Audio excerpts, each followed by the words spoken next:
You've survived another week. Thank you for listening, downloading, and supporting the Black Man with a Gun show. This week, did you know I almost killed Eddie Eagle back in 1997? Yeah, going to tell you that whole story and ask you a couple of questions. Michael J. Woodland gives us the 411 on trigger control. Then I plan to share with you just a few of the things that I got going on, if that's okay with you. This portion of the show is brought to you by Black Man with a Gun Reloaded. You can get your autographed copy from me directly by emailing me at blackmanwithagun@gmail.com. For only $20, Black Man with a Gun Reloaded is an autobiographical book about gun control, how I became a trainer, an activist, a speaker for the Second Amendment. This book has a glossary that will make you sharper. It belongs on the bookshelf of every gun owner. Black Man with a Gun Reloaded. Email me at blackmanwithagun@gmail.com today. It's also available on Amazon without the love. Blackmanwithagun.com.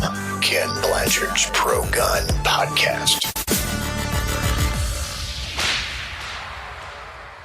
This is episode number 610, which we will start after John Wayne leads us in the Pledge of Allegiance. I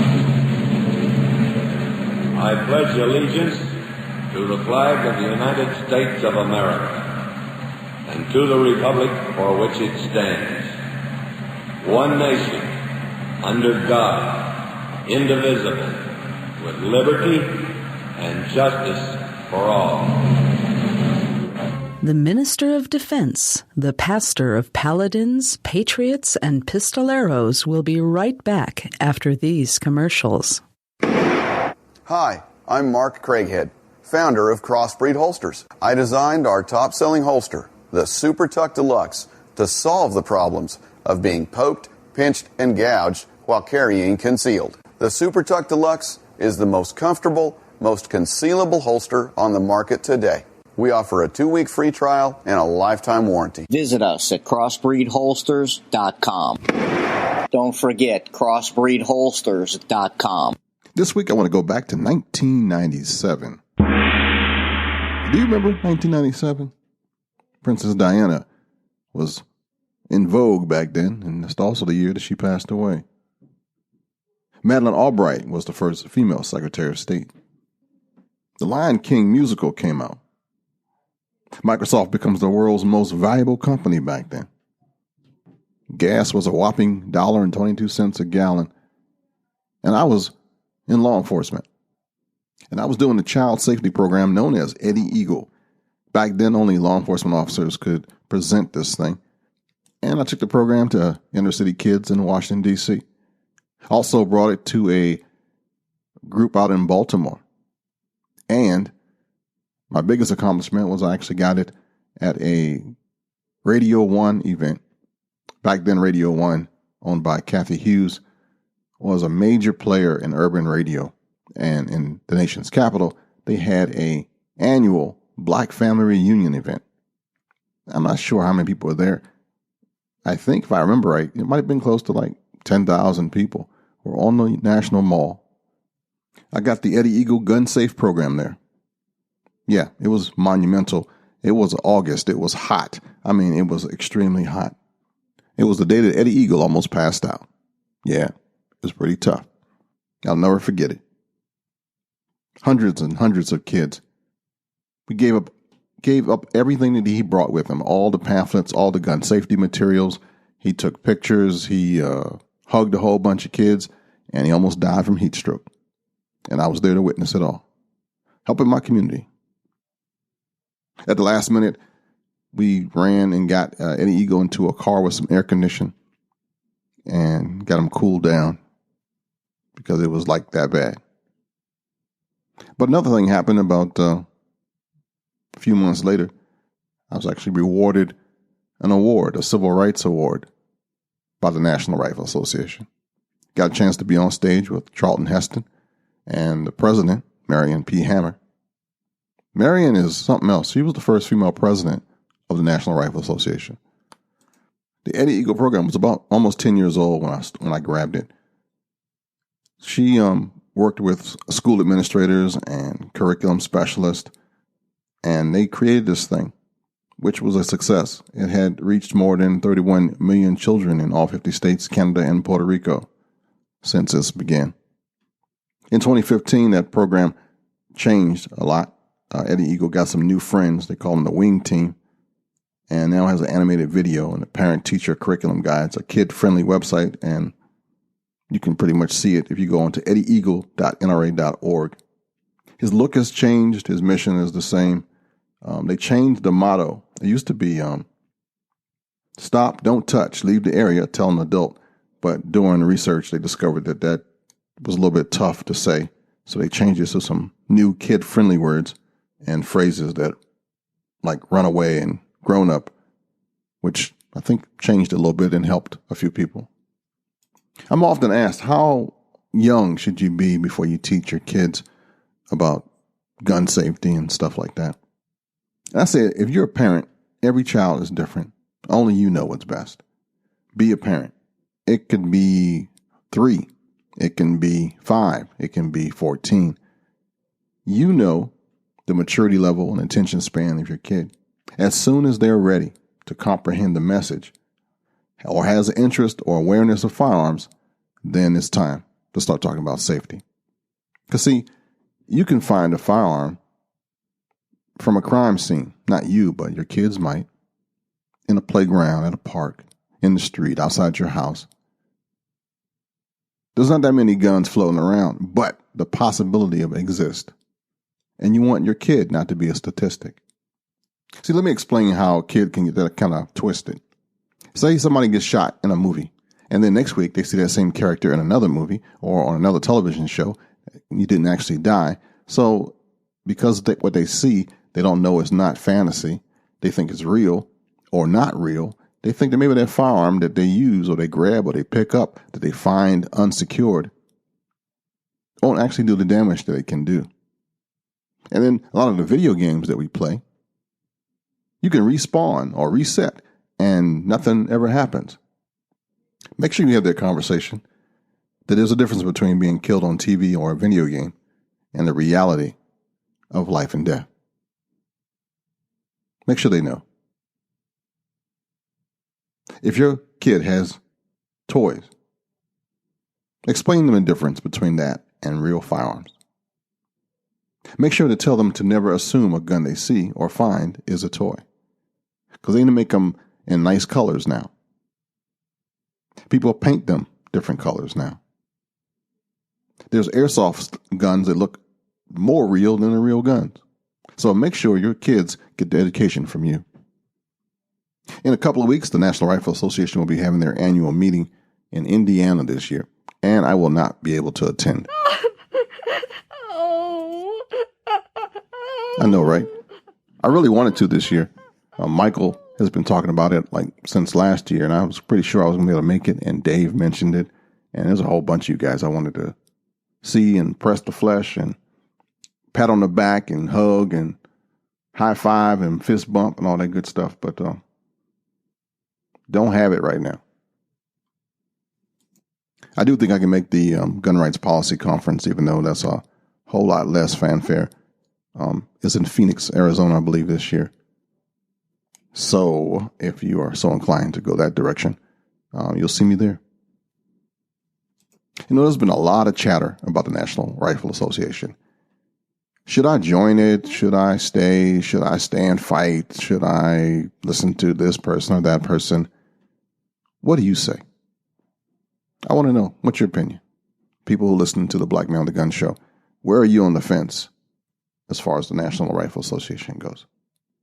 There's going to be a link in the show notes, and I dare you to take it. I just want to know, yes or no. Do you support the NRA? Not going to judge you on it one way or the other. Not going to ask for your input, whether you like it today or yesterday and how long you've been a member. No, I'm not asking none of that stuff. Just do you support it? Yay or nay? We'll get to the other stuff later. I do want to hear what you think, though. Oh, and I want to give you a reference to, or a resource, that's a better word. If you're looking for a book or books to use to inform your kid to have that conversation about gun safety, because gun safety is really important for families, I give you two suggestions. One is from Yehuda Reimer.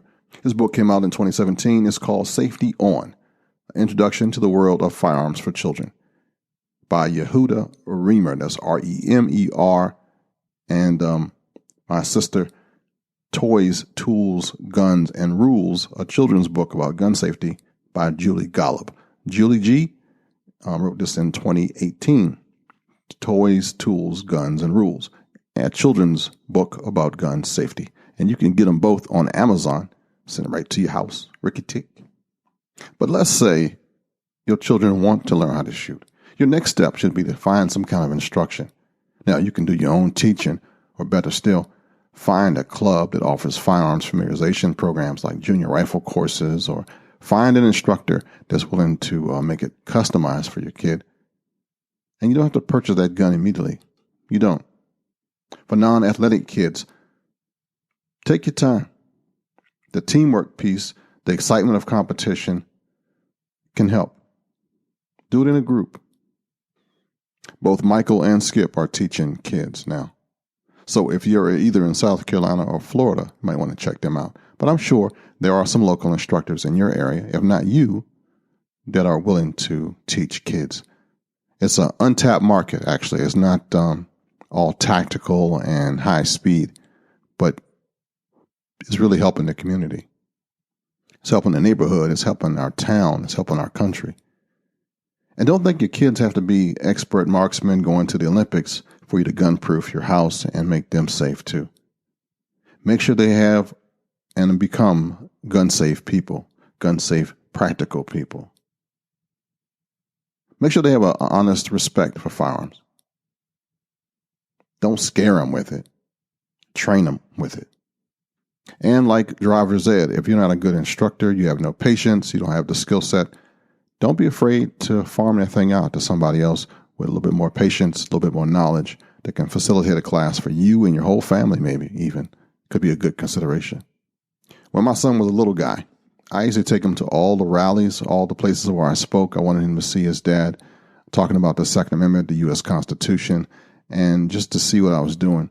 And when he was about 3 or 4, I think we actually cracked open a couple of my firearms. I did a rifle, a shotgun, a pistol, and a revolver, and I put, what do you call those things? Those plastic things that you handcuff people with, those plastic ties.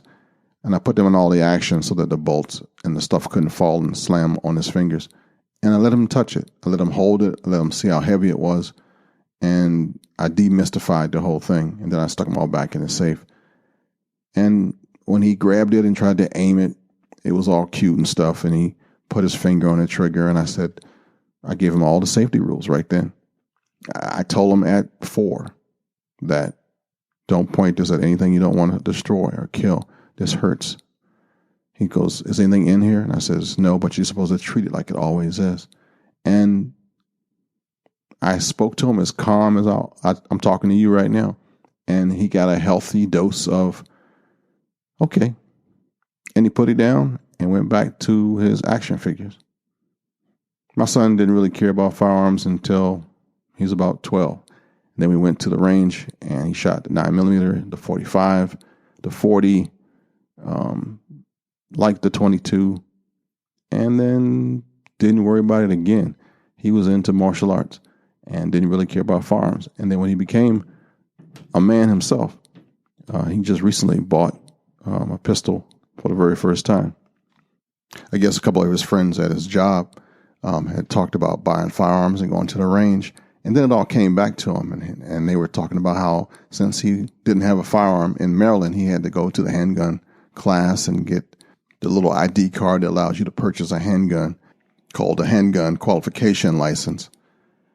And he didn't include me on any of that, but he was all proud when he had got his HQL and bought his firearm for his very own. I guess that's his rite of passage. He didn't want to take anything from Pops. And everybody is different, right?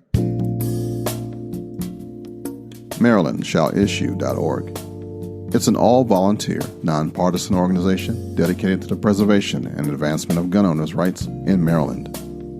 It seeks to educate the community about the right of self-protection, the safe handling of firearms, and the responsibility that goes with carrying a firearm in public. MarylandShallIssue.org. This is the group, your group, the grassroots group in the state of Maryland. Join us, no matter where you are. MarylandShallIssue.org. Hi, this is Michael Woodland from M-W Tactical. Go follow me on Instagram and Facebook. See what's going on with me by going to www.m-wtactical.com. Visit the M-W Tactical channel by going to gunstreamer.com. Thanks, Ken. Michael has his own podcast now, so as he asked, check out M-W Tactical. Look forward wherever you look for podcasts. And because he's such an all-around good guy, I asked him to give me some fundamental stuff. So he's going to give you a little bit about trigger control, and that's coming up next.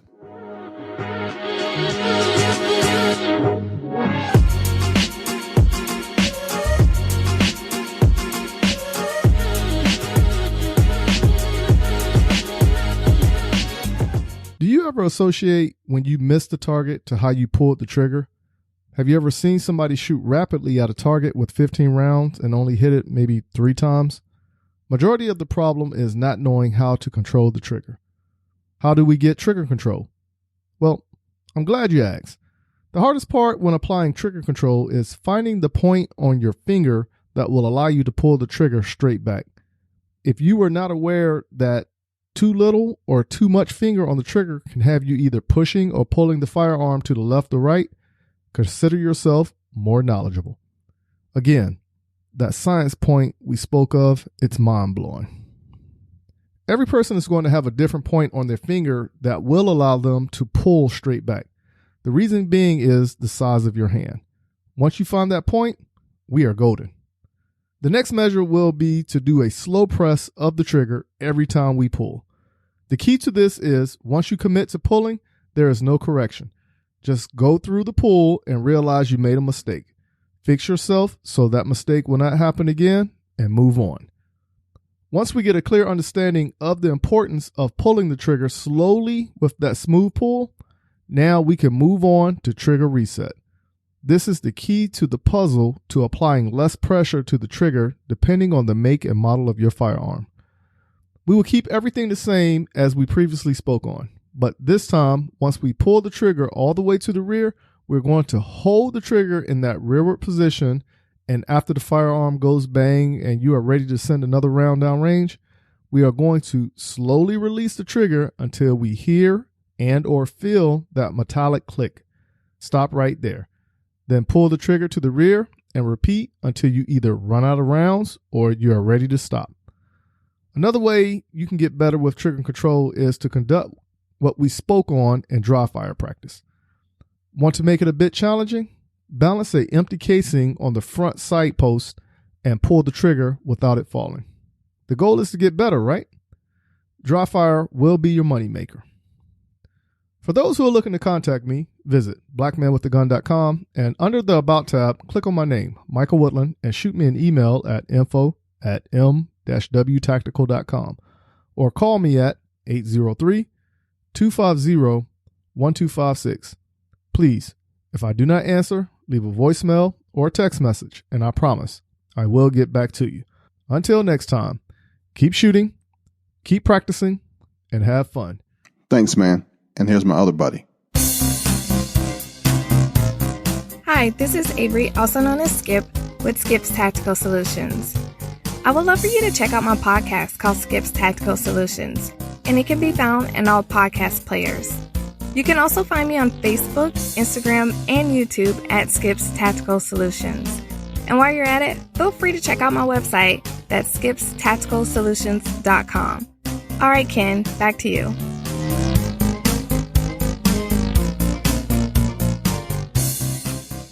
All right, Skip, thank you for that. Hey, if you didn't know it, we have an app for this podcast and the website and the YouTube channel and everything that's Black Man with a Gun. You can get the app free. It's paid for by patrons like you that actually support this podcast and they support the development and the upkeep of my app. The app can be found wherever apps are, Apple Store or the Google Store. Check out the Black Man with a Gun app today. And remember, it's free because I'm getting donations from people like you. You can be a supporter of this show by going to patreon.com/blackmanwithagun. Thanks for all you do, and thanks for helping me help other people. All right, this next section is personal. I'm going to kind of go off topic and just talk to you for a minute if it's possible. Just share some stuff that's going on with you in my life and in my head.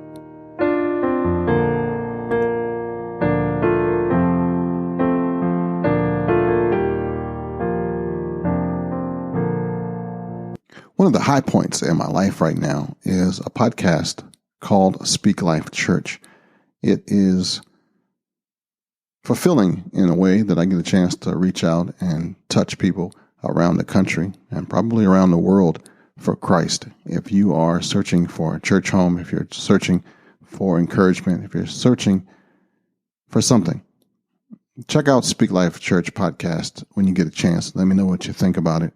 It's growing. It's on Pandora. It's one of the few podcasts that's actually on Pandora. That's speaklifepodcast.com. Check that out. Also, a part of Blanchard Media is my son's podcast. He's quite a character. It's called warriorcast.com. It's a little bit of anime, a little bit of fight news with stars, local people that are into fight game, the UFC, anime, pop culture. It's my son's show, and I produce that for him. So if you're going to give that a shout and give it a listen, it might boost his numbers up. Also, the newest show that I just started comes out every Monday. It's called How to Prevail, and it is kind of what to do if.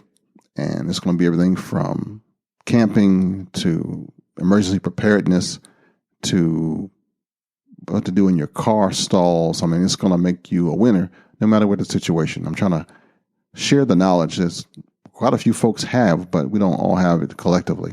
And that's going to be pretty big for me.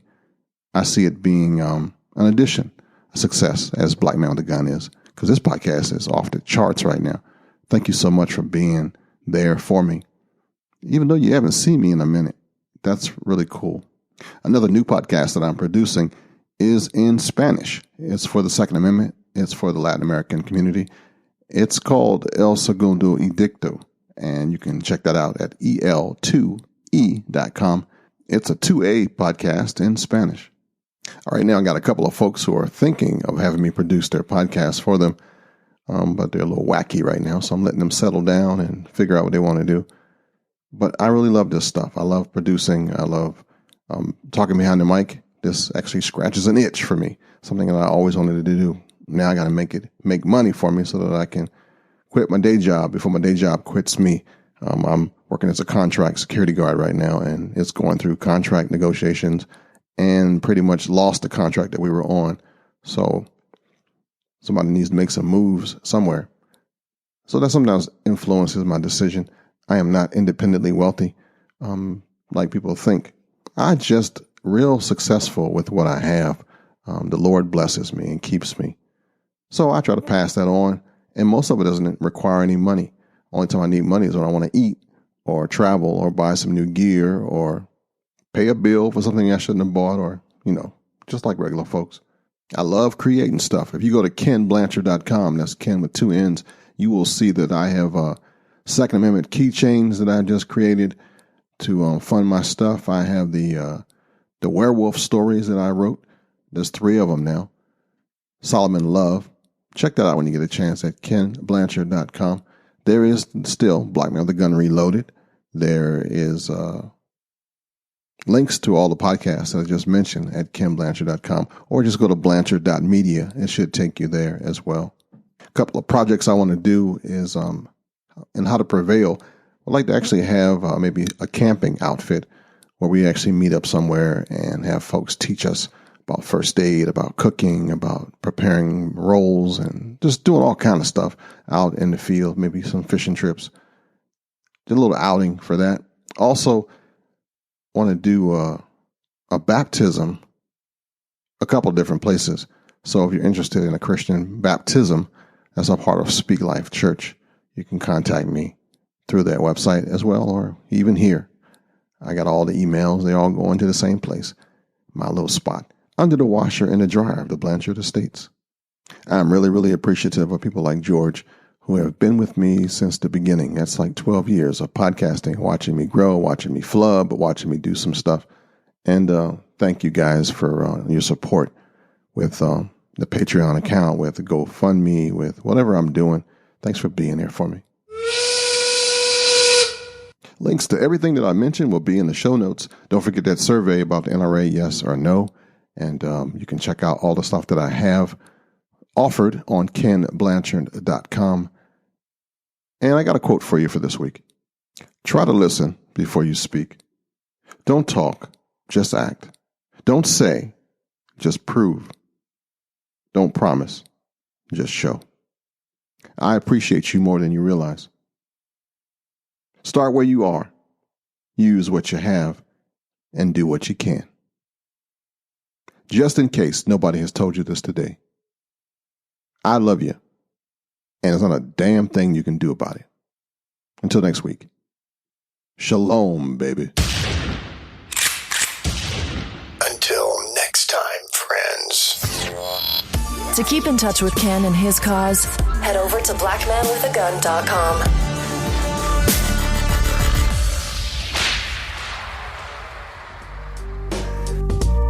Blanchard.media.